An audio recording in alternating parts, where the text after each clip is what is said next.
something has changed at Sunderland Council, and not everyone is comfortable with it. In a move that's already sparking debate, the city's newly appointed Labour Mayor, Earthasham Hark, has chosen to open official council meetings with an Islamic prayer. The footage you're about to see captures the moment a prayer is recited in Arabic at the start of a recent session, with councillors respectfully observing in silence. While some see this as a gesture of inclusion, others view it as yet another sign of Labour's growing disconnect from British values and traditions.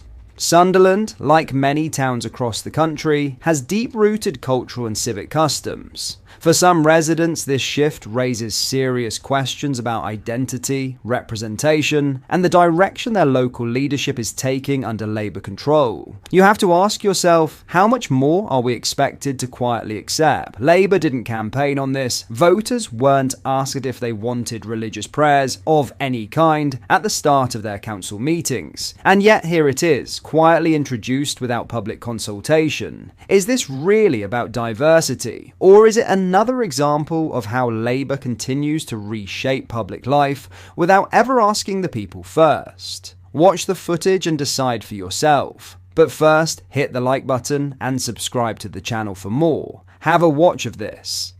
I'd like to invite Zaf Iqbal to offer prayers. Rahim. Alhamdulillahi Rabbil Alameen. Maliki Yawmuddin. Iyaka na'budu wa iyaka nasta'in. Ihdina as-sirata al-mustaqima, sirata allazina anta alayhim, ghayril maghdubi alayhim waladdallin. Amen. This is how people reacted, Claire said.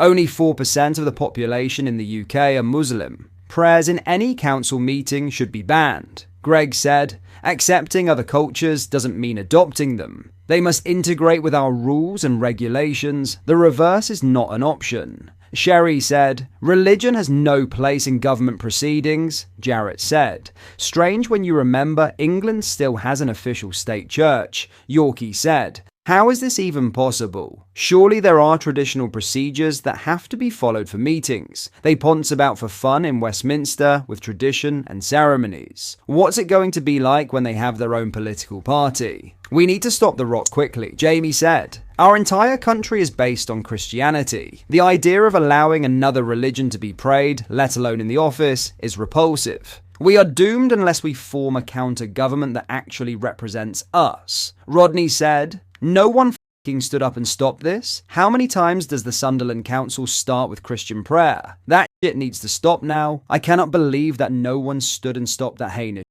What are your thoughts on this? Let me know in the comments. In other news, more than 1,000 small boat migrants have crossed the English Channel illegally in less than 48 hours, we can reveal. The surge in arrivals comes in the week the Prime Minister admitted the small boats crisis in the Channel was deteriorating. Border Force vessels and lifeboats picked up close to 600 migrants on Saturday, a day after 437 made the crossing in 7 small boats. A news producer based in Kent filmed as the Border Force catamaran Ranger arrived in Dover Harbour around 10 a.m. today. He counted 134 migrants as they were led away to the Border Force processing centre nearby. The Coast Guard was also called on to dispatch the Dover and Ramsgate lifeboats to assist, as multiple migrant boats were spotted in UK waters by mid-morning. By Saturday evening, there were 582 migrant arrivals counted. The official figure will be published by the Home Office on Sunday. It takes the number who have made the illegal crossing since Friday to 1,019. The total for the year so far now stands at just under 18,400. That number is almost 50% higher than the number of small boat migrants who had crossed at this point last year. By this date in 2024, 12,313 had crossed and 10,518 in 2023, while 11,690 had made the crossing by the same time in 2022. The latest surge in small boat crossings comes despite an apparent tougher approach by French police along their northern coast. Officers have been filmed in recent days firing tear gas and using pepper spray in attempts to disperse migrants attempting to board dinghies close to shore. Some French officers have also been seen puncturing migrant boats in shallow water or on the beach, a tactic which has been used sporadically over the past couple of years. Earlier in the week, Sir Keir Starmer threatened a visa crackdown against countries failing to fully cooperate in the fight against illegal migration. The Prime Minister signalled that countries which did not do enough to tackle the irregular migration crisis, for example by taking back failed asylum seekers, could face repercussions in the numbers of visas issued to their citizens. A Home Office spokesperson said, "The people smuggling gangs do not care if the vulnerable people they exploit live or die as long as they pay, and we will stop at nothing to dismantle their business models and bring them to justice." That is why this government has put together a serious plan to take down these networks at every stage. Through international intelligence sharing under our Border Security Command, enhanced enforcement operations in northern France, and tougher legislation in the border security, asylum, and immigration bill, we are strengthening international partnerships and boosting our ability to identify, disrupt, and dismantle criminal gangs while strengthening the security of our borders.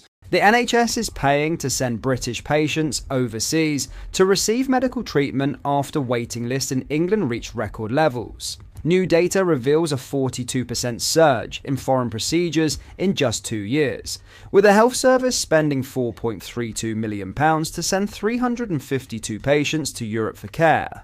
The number of NHS-funded overseas treatments rose from 99 in 2022 to 2041 in 2024, according to figures obtained through Freedom of Information requests. Patients are traveling to countries including Poland, Lithuania, and the Czech Republic for procedures ranging from routine hip replacements to complex cancer surgery. Health Secretary Wes Streeting described the situation as unacceptable, but said the government inherited a broken NHS, with patients left waiting far too long for treatment, forcing many to go private or even seeking healthcare abroad. Streeting pledged that his forthcoming 10-year health plan would catapult the NHS into the 21st century and get people seen on time in a modern health service on British shores. He highlighted recent progress, noting that in less than a year, the government had delivered 3.6 million more appointments, cut the waiting list by almost 250,000, and diagnosed an extra 100,000 suspected cancer patients on time. Poland emerged as the most popular destination, with the NHS funding 72 procedures there between 2022-23 and 2024-25. Germany followed with 59 procedures, then Italy at 32, Belgium at 32-31, and Ireland at 26. Despite fewer procedures, Ireland accounted for the highest cost at approximately £3.15 million over 3 years. The NHS also spent £224,000 on treatments in Germany, £147,000 in Poland, £138,000 each in Switzerland and Italy, and £134,000 in Austria. Gynecology surgery and hip replacements were the most common procedures sought abroad. Patients also travelled for cancer treatment, hernia repairs, gallbladder removal, and cataract surgery. Some 1.4 million people are still waiting for gynecological or orthopedic procedures on the NHS, including hip replacements in England. Of these, almost 43,000 have waited more than a year for treatment since their diagnoses, according to April 2025's figures. Dennis Reed of Silver Voices called the situation a terrible indictment of the state of the NHS, adding, "People have to be desperate to think about having hospital treatment in another country, hundreds of miles away. It is really worrying, and it's also worrying about the inequalities," he added. Most of us wouldn't know about this scheme, and many could not afford the travel and hotels, so the vast majority of the population just have to put up with really long waits. Rachel Power, chief executive of the Patients Association, said the trend reflected the very severe problems of the NHS and could worsen inequalities as the scheme requires patients to navigate complex applications and fund their own travel. What are your thoughts on what we discussed in today's video? Let me know down in the comment section below. If you have not yet already, make sure you do drop a like on this video and subscribe to the channel for more British content. Thank you, take care, goodbye.